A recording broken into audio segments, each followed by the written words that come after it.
Y el otro caso, el decreto legislativo que ha sacado el gobierno. Muy buenas noches, amigos del podcast. Ah, Muy no, buenas noches a todos los presentes. Bueno, vamos a iniciar hoy martes 28 de noviembre un nuevo episodio de nuestro podcast Diálogo Patriota. El día de hoy vamos a tocar el tema de seguridad ciudadana, cómo garantizar seguridad ciudadana tras la liberación de los delincuentes por la Fiscalía y el rol crucial que tiene la policía y el Poder Judicial en la lucha contra la criminalidad. Para esta ocasión ya estamos con la presencia de nuestro congresista, el almirante Jorge Montoya Manrique, de la bancada de Renovación Popular, y a la vez también contamos con la presencia del doctor Ernesto Lechuga Pino, quien es abogado con 28 años de experiencia y magíster en ciencias penales. Fue también viceministro de Derechos Humanos y Acceso a la Justicia y actualmente es asesor parlamentario en el Congreso de la República. Vamos a dejar con ustedes al congresista Jorge Montoya, con quien vamos a desarrollar este podcast denominado, como ya lo hemos mencionado, orientado al tema de seguridad ciudadana, sobre todo en estos momentos cruciales donde se vienen desarrollando diferentes temas dentro de lo que es la coyuntura política. Almirante, muy buenas noches. buenas noches. Buenas noches, amigos. Disculpen la demora en iniciar este programa. Estábamos en la subcomisión de acusaciones constitucionales, no podíamos desconectarnos de ella. Ha terminado hace unos minutos. Es por eso que estamos empezando con un retraso de casi 30 minutos. Pero bueno, ya estamos en línea y queremos aprovechar el tiempo para poder discutir los temas que tienen que ver con la inseguridad ciudadana relacionada a los temas legales, más que todo en esta oportunidad.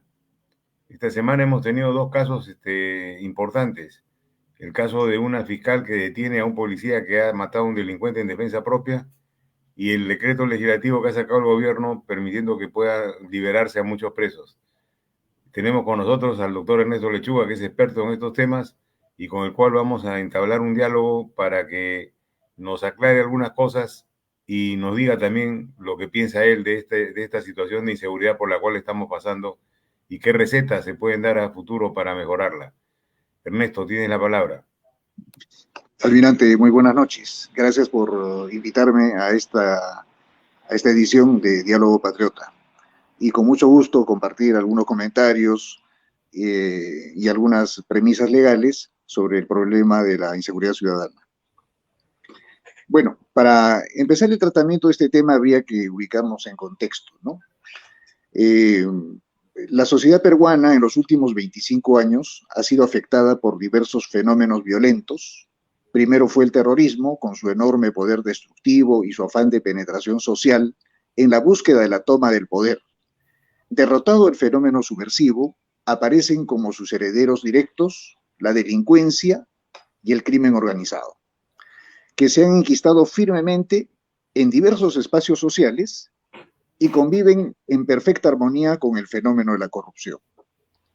En la actualidad, el principal problema para la población peruana es el fenómeno de la delincuencia, que se presenta bajo modalidades cada vez más sofisticadas y violentas, equipados con armas de fuego y recursos tecnológicos para el fraude, robo de cuentas bancarias y todo tipo de estafas y transacciones que se desarrollen en entornos virtuales y tecnológicos.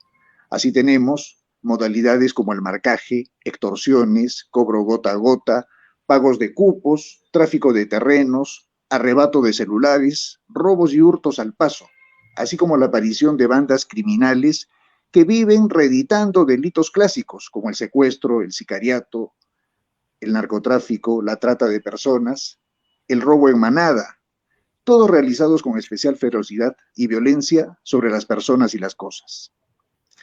El suceso criminal que vive la sociedad peruana de manera inesperada se ha incrementado exponencialmente, desbordando la capacidad de control del Estado y de sus fuerzas de seguridad, por la aparición de enormes contingentes de migrantes extranjeros que han traído una cuota de criminalidad y delincuencia transnacional, resultando ser más violentos que las originarias, habiendo desplazado al AMPA local, apoderándose de los principales mercados ilegales, dando lugar a la aparición de un nuevo tipo delictivo que aún se encuentra en formación legislativa y que se ha venido a llamar terrorismo urbano, por su alta capacidad de crear zozobra, alarma y terror en la población.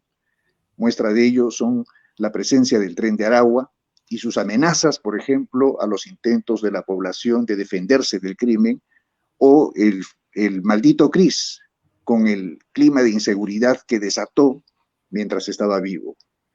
El informe de Estadísticas de Seguridad Ciudadana, marzo-agosto de 2023, del Instituto Nacional de Estadística e Informática, revela que el 35.2% de la población mayor de 15 años en Lima metropolitana fue víctima de algún hecho delictivo, mientras que en la provincia constitucional del Callao, el 31.3%.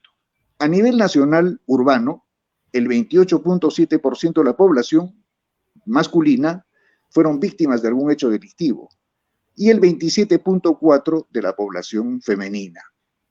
Según estas estadísticas, la población peruana, 3 de cada 10 peruanos habría sido víctima de un delito, lo que revela las graves deficiencias de las políticas de seguridad ciudadana y lucha contra el delito. Frente a esta situación, ¿qué podemos hacer? Hemos identificado 7 propuestas para combatir la inseguridad ciudadana y realizar una eficiente lucha contra la delincuencia. No sé si las podríamos compartir en pantalla.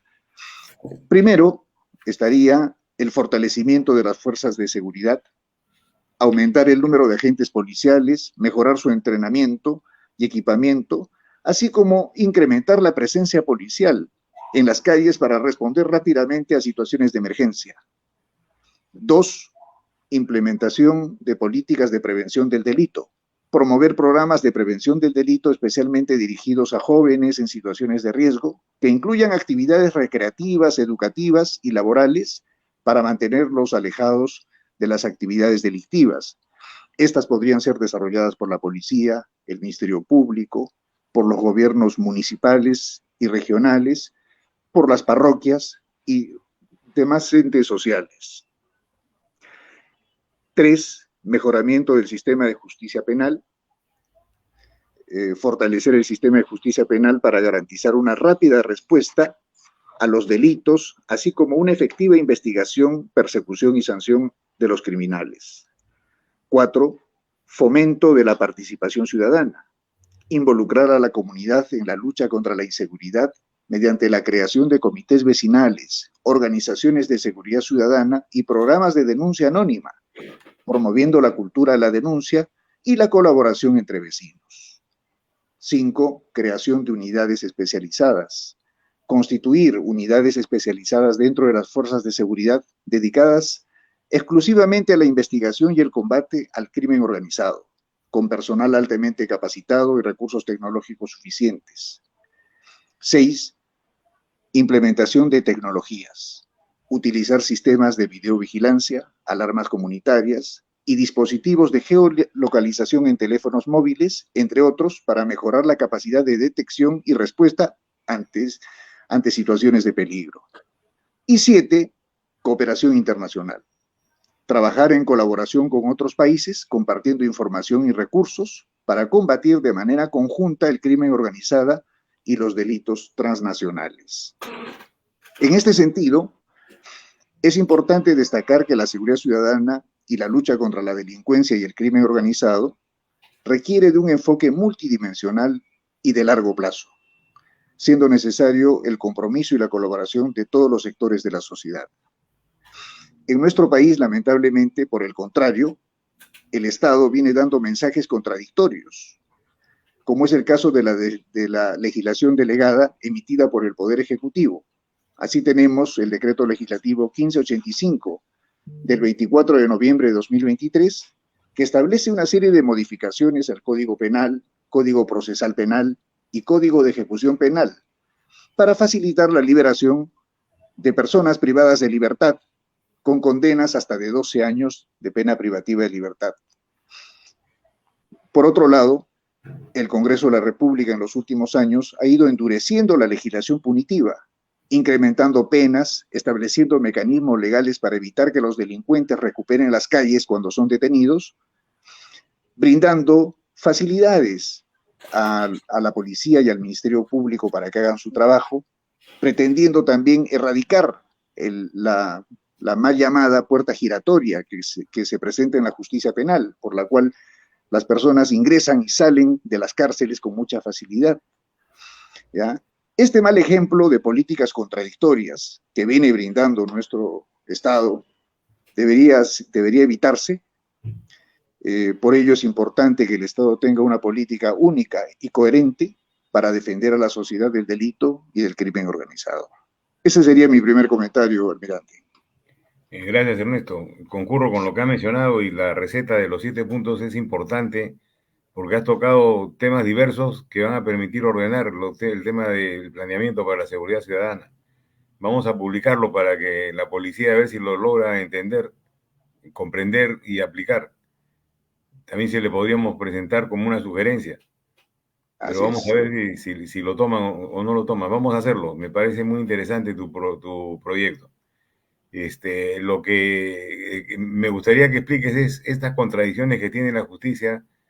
Por ejemplo, la defensa propia que está permitida es puesta en cuestión por una fiscal ante un hecho que ante los ojos de todo el mundo se ha defendido del ataque de un delincuente, sea policía o sea un civil cualquiera. ¿Por qué esa actitud de la fiscal para detener a la persona que ha efectuado esto? Yo creo que lamentablemente el Ministerio Público y algunos fiscales endurecen su persecución penal cuando se trata de algún agente de seguridad, el que ha cometido o ha incurrido, por ejemplo, en la eliminación de un delincuente en el lugar de los hechos, ¿no? Y no así cuando un delincuente es imputado de un delito o de haber violentado a un ciudadano, ¿no? Lamentablemente, en el caso que usted refiere, vimos pues una actitud intransigente de la representante del Ministerio Público, queriendo que en el acto el efectivo policial sea encerrado en el calabozo, ¿no? Ahora, lo que en el momento no correspondía, y como hicieron valer las autoridades policiales, ¿no? Porque el policía contaba con todos los arraigos, el arraigo domiciliario, laboral, familiar, ¿no? Y que disuadían la posibilidad del peligro de fuga, que es lo que principalmente se vela porque no ocurra en estas circunstancias. Además, la legislación es bastante clara en este sentido, de que los ciudadanos y en especial las autoridades tienen el deber de intervenir frente a cualquier delito, ya sea en defensa propia o en defensa de terceros, ¿no? En este sentido, yo creo que tiene que haber un proceso de capacitación y sensibilización, tanto por parte de los miembros del Ministerio Público como del Poder Judicial, para resolver conforme a derecho todos los casos que se presenten en esta materia. Debería haber un trabajo más coordinado entre la fuerza policial y el Ministerio Público, creo yo, en estas acciones. Creo que deberían formarse equipos mixtos, en todo caso, para que sean parte de la misma acción y no que se vean como enemigos. Se ven como rivales, como enemigos, y uno quiere controlar al otro y con eso no vamos a ningún lado. Necesitamos unir primero esfuerzos. Este es un tema para debatirlo y también para ver si con alguna legislación que podamos preparar se mejora esta situación. Tenemos varios proyectos de ley que hemos preparado, como sabes tú, y listos para salir, aún no salen, y otros que podemos decir que lo tenemos preparando. ¿Qué proyecto de ley crees tú que deberíamos preparar para mejorar un poco la seguridad ciudadana, además de los que ya están?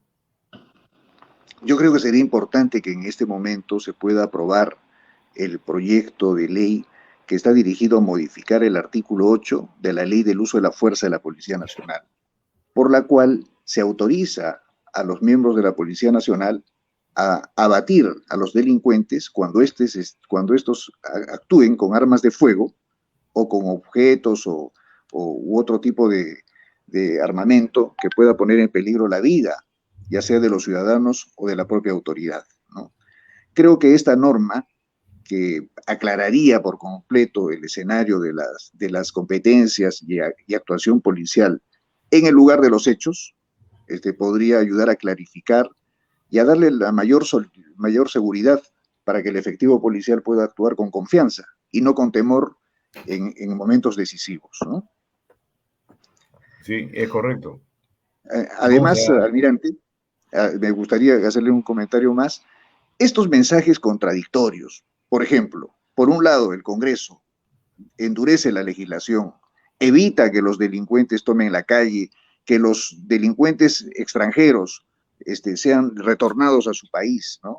Y una serie de medidas por el estilo. Por ejemplo, se ha endurecido la pena por el robo de celulares, ¿no? ¿Para qué? Para que el que roba celulares ya no tenga la oportunidad de salir libre, sino que vaya detenido. Pero por otro lado, el Poder Ejecutivo, en su afán de despenalizar o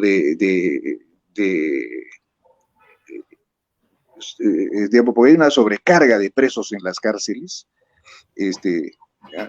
despenalizar los centros de reclusión, está dando normas que propician la liberación de los delincuentes y aquellos que tienen a veces hasta condenas por delitos mayores, ¿no? Que podrían llegar a los 12 años, para que vuelvan a las calles. Entonces, este sería hoy en día la peor receta, porque las calles están sobrecargadas de delincuencia y esto significaría una inyección de criminalidad a la sociedad peruana en este momento. Es cierto, yo creo que esto se produce porque no hay un planeamiento adecuado sobre la seguridad ciudadana. Existe el Consejo de Seguridad y Defensa Nacional, donde transversalmente entran todos los ministerios y todas las entidades que participarían en el tema de la seguridad ciudadana, sin embargo no lo emplean. Al no emplearlo, no hay intercambio de opiniones, no hay los datos, los insumos básicos para poder desarrollar un planeamiento de esta magnitud, que tiene que abarcar infinidad de ítems, ¿no? Y creo que por ahí va el error. Hay ideas brillantes por un lado, no las comparan con nada y terminamos teniendo este decreto legislativo que ablanda las penas y deja más delincuentes en la calle. La intención puede ser buena quizás para el objetivo que están buscando un sector de todos los que tiene que ver la seguridad ciudadana, que no ha sido contrastado con los intereses del resto. Entonces generamos este tipo de problemas como fallas de origen, digamos, en el sistema que se está preparando. Y esas fallas de origen son peligrosas porque generan desconcierto, intranquilidad en la población y en vez de mejorar la seguridad, la percepción de seguridad empeora. Pero bueno, estamos en esas situaciones y creo que tenemos que seguir adelante, ¿no? En muchas cosas. Dentro del Congreso también tenemos retrasos en procesar los proyectos de ley. Tenemos un proyecto de ley levantando la figura del suboficial Songo que fue quemado en Puno. Hasta la fecha no sale. Ya tiene casi un año de trámite, cerca del año, y no sale de la Comisión de Defensa. Vamos a acelerarlo, porque hay cosas que hay que reconocer en el momento, y no dejar que pase el tiempo para hacerlo. Vamos a ver qué probabilidades de sacarlo con éxito tenemos en esta semana. Claro. Habría que mencionar en este punto que esta actuación contradictoria entre las autoridades, por ejemplo, en el campo operativo, donde se cuestiona a un policía que ha hecho uso de su arma en defensa propia o defensa de terceros, o cuando el legislativo y el ejecutivo dan normas que se contradicen en sí, porque mientras los unos tratan de erradicar a la delincuencia y encerrarlas en las cárceles, y los otros tratan de liberarse de la enorme presión que existe en los penales producto de la sobrepoblación penitenciaria, todo esto da como resultado una ecuación peligrosa, que es la rentabilidad del delito. El delincuente siente que si cae preso va a salir pronto. Por lo tanto, no le preocupa la posibilidad de una condena. Entonces, esto le da rentabilidad al delito, y como en alguna anterior edición de este podcast, Luis Herrera lo mencionó, dijo, lo más peligroso para un Estado es que un delito sea rentable. ¿Por qué? Porque la delincuencia se organiza y dice, en Perú no se sanciona con severidad estos delitos, en Perú te detienen, te liberan, ganas pronto la calle. Entonces el delito se vuelve rentable. Lo que no sucede, por ejemplo, en sociedades como los Estados Unidos, donde a la primera falta, al primer delito, la persona se puede ir pues hasta la cadena perpetua o la pena de muerte, ¿no? En Estados Unidos, por ejemplo, nadie se roba los espejitos de los carros, porque si te robas el espejito o te robas el carro, te cae la misma sanción. Entonces, en cambio, en nuestro medio se roban los espejitos, se roban cosas pequeñas, se roban un celular, y claro, la retribución, la sanción por ese acto delictivo es ínfimo. Entonces, esto, en lugar de disuadir al delito, lo incentiva. Tenemos que Y ese revisar es los códigos así es. y hacer un estudio. Debería haber pues penas cortas, ¿no? Por ejemplo, en algún momento se habló de la propuesta de reabrir el Sexto, que era una cárcel que estaba en plena ciudad, pero solo para delitos menores. Por ejemplo, si a una persona que ha robado un celular lo mandan 2 meses a pena privativa de libertad efectiva, cuando salga no va a volver a robar un celular, porque le sale caro. El delito se encarece. Si alguien que comete pequeños hurtos, por ejemplo, los tenderos, ¿no? Un tendero roba 400, valor de 500 soles, lo llevan a la comisaría y lo liberan a las 48 horas. La siguiente semana vuelve a caer e igualmente es liberado. Pero si imaginemos ese tendero recibe una pena privativa de libertad efectiva de 2 meses, ya no lo va a hacer. ¿Por qué? Porque el delito ya no es rentable. Ya el riesgo se incrementa. Entonces, lo que se podría pensar es en aquellas personas que son habituales en el delito, deban recibir una sanción de pena privativa de libertad. No hablamos de 5 o 6 años, 3 meses, ¿no? Por ejemplo, en Chile, los deudores alimentarios van a la cárcel, pero ellos tienen una modalidad que se llama el arresto nocturno. ¿Qué quiere decir? Que el deudor alimentario tiene la obligación de presentarse en el lugar donde cumple su arresto nocturno todos los días a las 7 de la noche. Y el arresto se produce entre las 7 de la noche y las 6 de la mañana. A las 6 de la mañana lo liberan para que vaya a trabajar, para pagar sus alimentos. Y tiene que volver. Si no se presenta al arresto nocturno, el arresto se hace efectivo de manera completa. Digamos, políticas como esas para determinados delitos, ¿no? Por ejemplo, los deudores alimentarios. ¿Ya? Y digamos, ese tipo de arrestos no vienen con rancho, ni con frazadas, ni con nada. Cada uno tiene que, cuando uno cae detenido en la comisaría, cada uno lleva pues su refrigerio,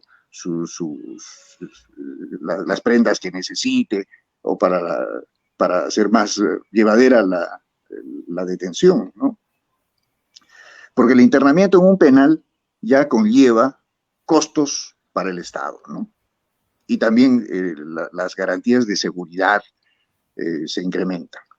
Entonces, sí, habría que pensar en fórmulas de sanción penal efectiva para gente habitual en delitos menores. Mira, Ernesto, estamos conversando de temas y están apareciendo ideas novedosas para nosotros, que tú las conoces, las tienes en tu experiencia y se pueden poner en práctica. Esto lo podría hacer la Policía Nacional con la Fuerza Armada, el primer ministro y los ministros involucrados teniendo una reunión de planeamiento en el Consejo de Seguridad y Defensa Nacional, donde pueden intercambiar ideas de esta naturaleza e ir perfilando una nueva estrategia en general para combatir el delito.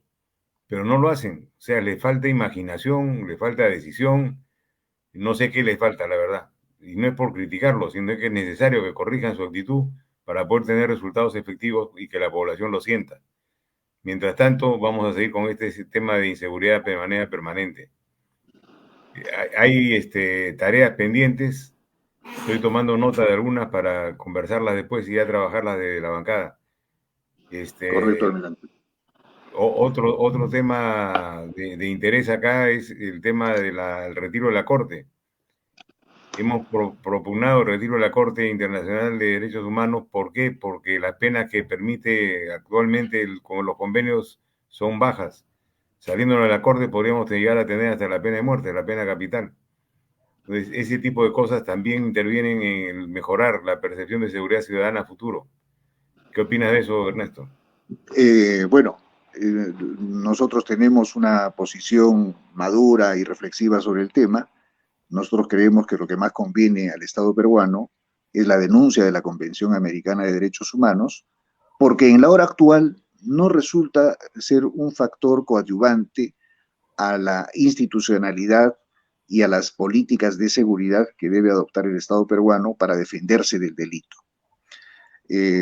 Como ya lo hemos mencionado públicamente, nuestro afán de retirarnos del sistema interamericano no es porque tengamos problemas de derechos humanos o porque que no queramos rendir cuentas a estos órganos supranacionales, sino porque actualmente el sistema interamericano se ha vuelto un corsé para administrar justicia con soberanía en nuestro país, porque la Corte Interamericana se ha vuelto la última instancia de la justicia nacional, revisa los fallos del propio Tribunal Constitucional de la Corte Suprema, y lo peor, con un efecto politizado, con un prejuicio político, y lamentablemente ha favorecido en múltiples casos posiciones de enemigos de la patria, como son los terroristas, ¿no? Ha resultado finalmente funcional a los intereses de la delincuencia y del terrorismo. Entonces, en el momento actual no resulta conveniente al Estado peruano permanecer en el sistema interamericano. Además, no nos permite con libertad y con soberanía poder establecer, por ejemplo, la pena de muerte para delitos muy graves, por ejemplo, la violación de menores, el sicariato, ¿no?, el homicidio de mujeres o llamado feminicidio, que son pues delitos en los cuales incurren personas con características irrecuperables y que realmente el Estado se hace de una carga al encerrarlos en las prisiones, en muchos casos apenas de cadena perpetua. Y desde las cárceles estas personas siguen haciendo daño a la sociedad, siguen haciendo daño incluso a sus propios semejantes con los que comparten el espacio penitenciario. Entonces, nuestro país debería de reflexionar al respecto y tomar una decisión patriótica de plantear el alejamiento, cuando menos temporal, del sistema interamericano y luego poder retornar de repente planteando las reservas que convienen a la soberanía nacional. Hay que mencionar, por ejemplo, el caso de los Estados Unidos y Canadá, que ellos no han suscrito la Convención Americana de Derechos Humanos porque ellos no aceptan que ninguna autoridad que no sea nacido en su país pueda administrar justicia. El requisito para ser juez en los Estados Unidos es haber nacido en el territorio americano. Entonces ellos no aceptan justicia de otra persona que no sea un americano como ellos, de un juez norteamericano. Igual debería ser en nuestro país. La Constitución peruana dice que para ser juez en el Perú, de la Corte Suprema, hay que ser peruano de nacimiento. Y esta fórmula se repite en toda la ley de carrera judicial y fiscal, donde el requisito para todos los grados de la magistratura es ser peruano de nacimiento. Sin embargo, de manera contradictoria, la Constitución reconoce la justicia supranacional, que es administrada por extranjeros, ¿no? Entonces, ahí podríamos encontrar pues un caso de antinomia constitucional. Es un tema para estudiar, ¿no? Una antinomia es cuando una norma en un momento señala una cosa y en otro momento señala totalmente lo contrario, ¿no? Entonces, esto lo relevó, lo expresó y lo explicó con mucha solvencia el doctor José Luis Lecaros Cornejo cuando se presentó ante la Comisión de Constitución para sustentar su posición personal sobre el retiro del Perú del sistema interamericano de derechos humanos, ¿no?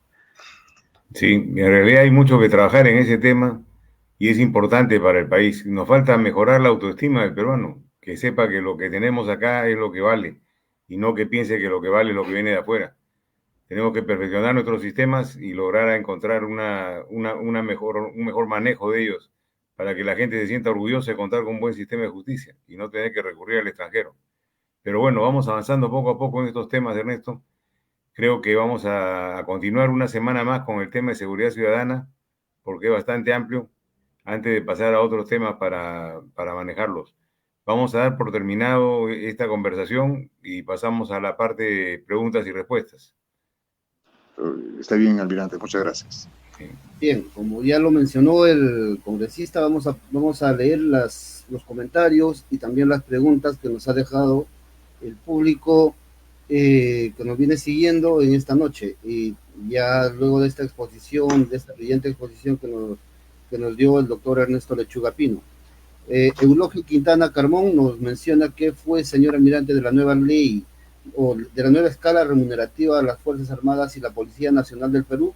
No hay fuerza por los partidos políticos. ¿Para cuándo serán, nos tienen olvidado? Un periodo del señor Eulogio Quintana. A ver, le responderé a la pregunta. Vamos a considerar que es parte de la seguridad alimentaria, más que ciudadana, el tema de remuneraciones. El tema de remuneraciones es complejo para la Fuerza Armada, lo venimos trabajando en lo particular desde hace 2 años, hemos estado insistiendo. Este año ha sido una ofensiva en todos los niveles. He acudido al primer ministro, al ministro de Defensa, al ministro del Interior, al ministro de Economía.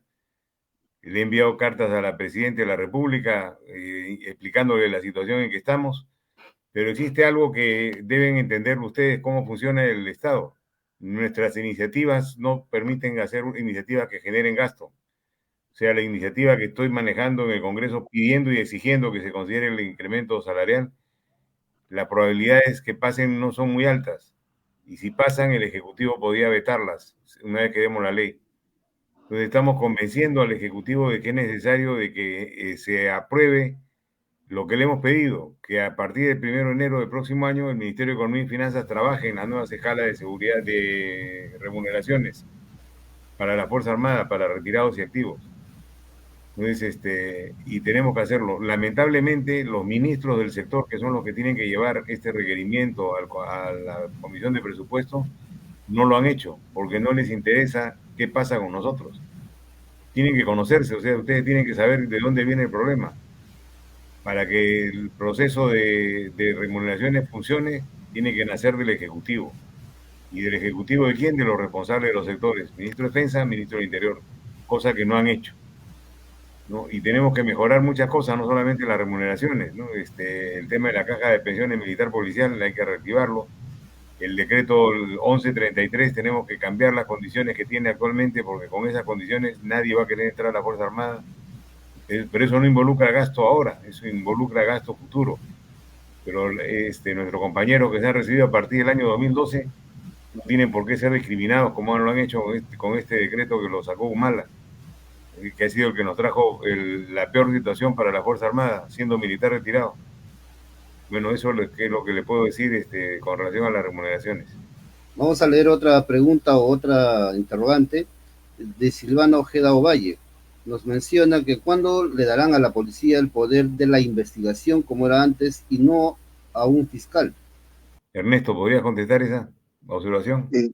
Sí, bueno, un cuestionamiento recurrente a los problemas de seguridad ciudadana es el hecho que el nuevo Código Procesal Penal, ya no tan nuevo, ¿no? El Código Procesal Penal le encarga la investigación al Ministerio Público con el auxilio de la policía. Y esto ha cambiado el escenario de la investigación, porque antiguamente la policía la realizaba y esto terminaba en un atestado, ¿no? Hoy en día termina ya en un informe policial. Pero hemos migrado de un sistema inquisitivo hacia un modelo acusatorio garantista. Lo que sucede es que en algunos casos el garantismo se nos ha ido de las manos. Y el garantismo significa el respeto de los derechos de los imputados, ¿no? ¿Por qué? Porque también puede darse circunstancias que un imputado pueda ser inocente. Entonces, por lo tanto, la ley se agudiza mucho en proteger sus derechos. Ahora, no hemos tenido un buen aprendizaje del modelo acusatorio garantista, ¿no? Tenemos que avanzar más. Creo que una vuelta al modelo inquisitivo no sería útil, porque el modelo inquisitivo tiene defectos que ya han sido superados constitucionalmente.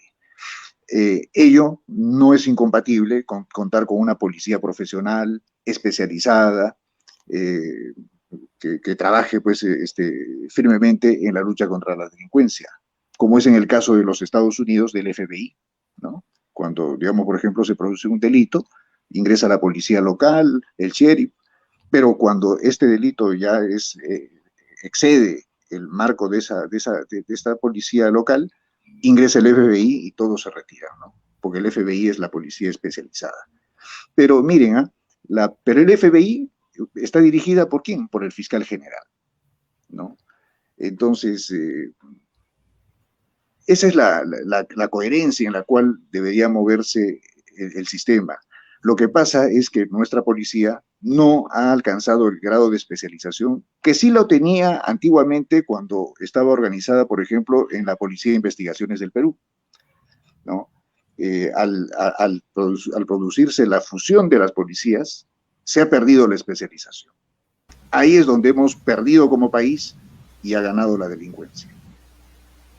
Bien, vamos con una interrogante. Mirta Vázquez Toledo nos menciona, ¿sería importante aprobar el uso de un porcentaje del canon para fortalecer la seguridad ciudadana a nivel de gobiernos locales? Sí, el tener una fuente determinada de ingresos para aplicar a la seguridad ciudadana es una buena idea. Se puede gestionar, se puede presionar para que el gobierno lo haga. La policía necesita recursos inmediatos para solucionar los problemas de seguridad ciudadana. Tiene los recursos que necesita para inversión en compra de material, de equipamiento y logística, y los de uso diario, del día a día, que son muy variables y no pueden estar sujetos a un presupuesto ajustado como el que existe. Eso podría lograrse de repente. Una nueva interrogante. Nere, bueno, nos menciona, el aumento de remuneraciones de las Fuerzas Armadas y PNP, ¿para cuándo? Nuevamente. Nosotros hemos pedido a la Comisión de Presupuesto que para esta Navidad den un bono de 2.000 soles, porque sabemos que no se puede aprobar las cosas tan rápido como queremos. Y después que el proyecto de remuneraciones se trabaje para el 2004 y el 2004 se aplique el primer tramo del incremento. Y estamos peleando para que sea así.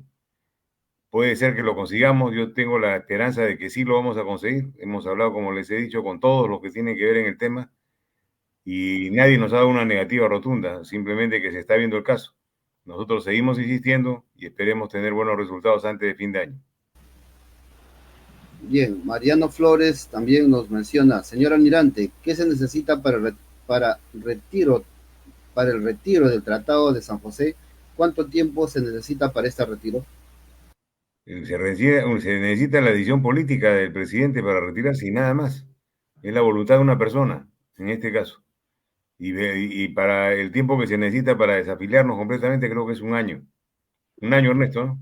Un año. Es un año, es un año. Ya, El no artículo es mucho 78 de la Convención Americana establece que cualquier Estado parte, si decide su retiro, solamente tiene que comunicarlo a la Secretaría General de la OEA y luego de un año ratificar esta decisión. En ese transcurso, el Congreso tendría que aprobar, también tiene que aprobar el retiro de la Convención Americana de Derechos Humanos, ¿no? Que técnicamente se llama la denuncia de la Convención. Así es. Son temas sencillos de hacer. Lo que falta es la voluntad política que estamos tratando de lograrla. Adelante, Rubén. Con una interrogante más de Junior Medina. ¿Cuál es el papel fundamental de la policía en la prevención y control de la criminalidad? Ernesto, ¿puedes opinar al respecto? Y claro que sí.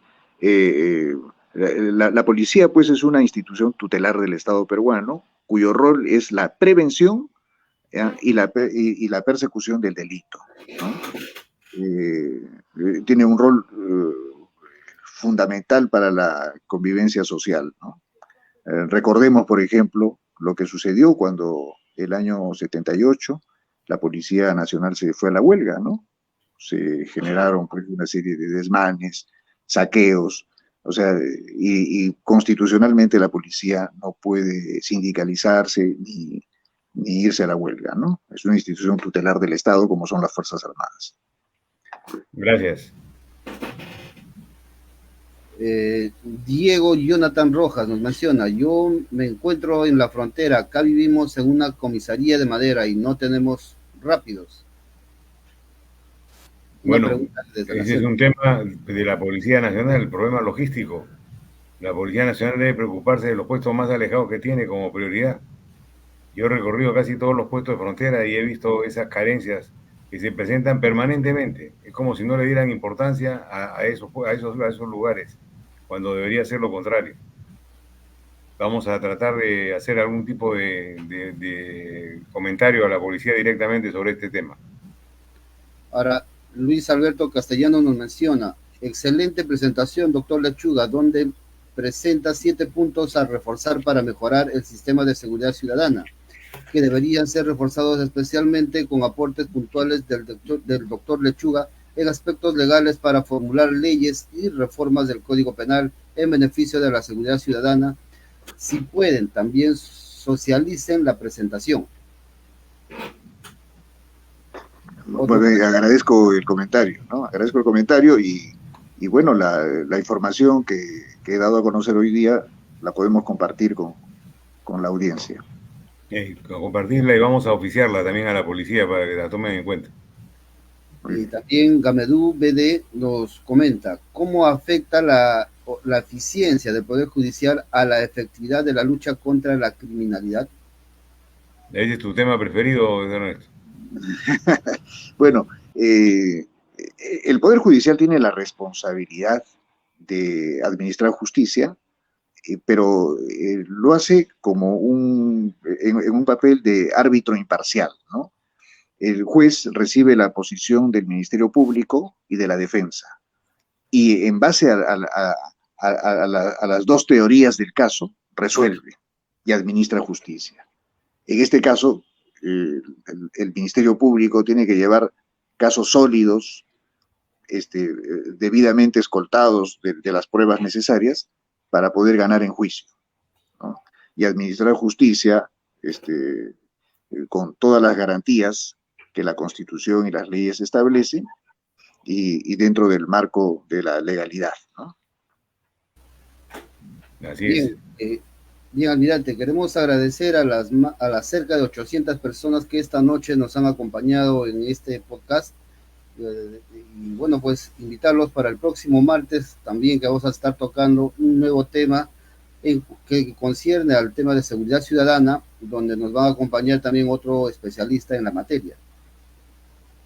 Muchas gracias, Rubén. Muchas gracias a todos los que nos han seguido esta noche. Esperemos que nuestros comentarios les hayan sido de utilidad y sobre todo les hayan permitido tener esperanzas en ver que el futuro va a ser mejor que lo que estamos viviendo ahora. Definitivamente, estamos trabajando en eso y vamos a influir en las decisiones que se toman con relación a la seguridad ciudadana con nuestros comentarios y recomendaciones.